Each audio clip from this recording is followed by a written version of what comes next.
Romantic হবেন স্ত্রীর সাথে। বিশ্বনবী মায়েশার সাথে দৌড়াদৌড়ি করতেন রাতে। সহিহ হাদিস। একদিন বললেন চলো কে দৌড়াতে পারে, ওটা কে ধরতে পারে। দুইজন দৌড়, বিশ্বনবী আস্তে দৌড় দিলেন, মায়েশা আগে ধরে ফার্স্ট হলেন। ওমিয়া বিশ্বনবী যদি জোরসে দৌড় দেয়, পৃথিবীর কোনো পালোয়ান নবীর সাথে দৌড়ায় পারে?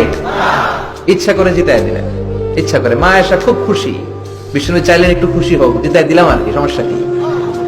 তার 7 বছর পরের ঘটনা। মা আয়েশা একটু মোটা হয়ে গেছে, আবার বললেন রাতে আয়েশা চলো আজকে দৌড় দৌড় খেলি, মদিনায় তো সবাই ঘুমায়। মা আয়েশা মহা খুশি, ভাবছে ওই দিনও হারাইছে, আজকেও হারাবে। বিষ্ণুনবী মনে মনে বলে আজকে নো চান্স, আজকে চান্স দিব না।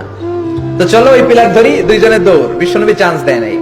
সাহাবারা বলতেন বিশ্বনবী যদি ঘোড়া হাঁকাতেন, জোরে ঘোড়া হাঁকালে 1-2 মিনিটের ব্যবধানে সাহাবারা বলতেন আমাদের ঘোড়াগুলো পিছনে থাকতো, সামনে দেখতাম আমরা শুধু ধোঁয়া আর ধোঁয়া। বিশ্বনবী ওনার ঘোড়া নিয়ে যে কয় মাইল সামনে চলে গেছে আমরা নিজেরাও জানি না। কি পালোয়ান! মক্কার সবচেয়ে বড় কুস্তিগিরকে 3টা আছাড় মেরেছিলেন উনি।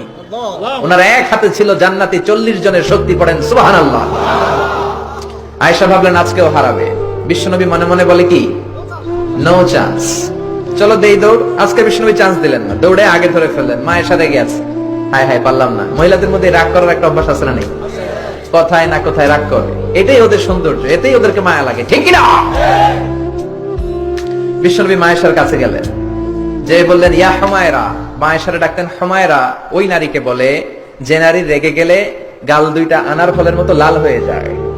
যে বললেন হুমায়রা হাদিহি সাবকাতু বিতিলক, ওই যে 7 বছর আগে তুমি আমারে হারাইছিলা, আজকে তোমারে হারাইয়া ওটা শোধ নিয়ে নিলাম। আল্লাহু আকবার! কি প্রেম, কি প্রীতি, কি ভালোবাসা। এজন্য প্রতিদিন সকালবেলা ঘর থেকে বেরোয়ার আগে স্ত্রীকে বলবেন আই লাভ ইউ। কি বলবেন? বলবেন না? মুরব্বীরা মনে মনে কয় না, কইতাম না। বললেন বললে ভালোবাসা বাড়াই দিবে কে?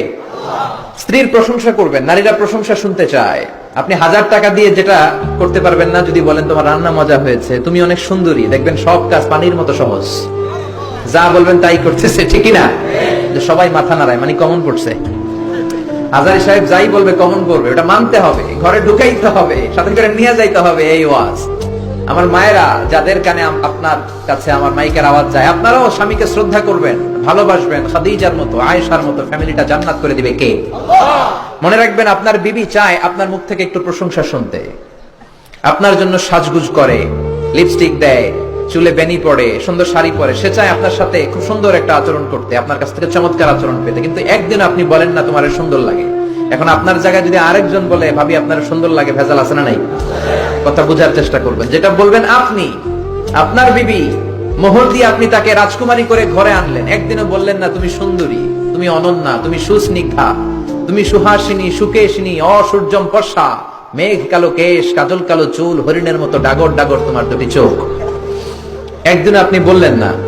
বলে আপনার ছোট ভাই ভাবি তোমার যে যা লাগতাছে, ভেজাল আছে না নাই? এজন্য আপনার বলা দরকার, আপনিই বললেন। বলবেন তো? প্রশংসা করতে রাজি আছেন? ওয়াজ শুনে এক লোক খুব মোটিভেটেড হয়েছে, খুবই বেশি ইনফ্লুয়েন্সড হয়েছে যে আজারি সাহেব বলছে প্রশংসা করতেই হবে।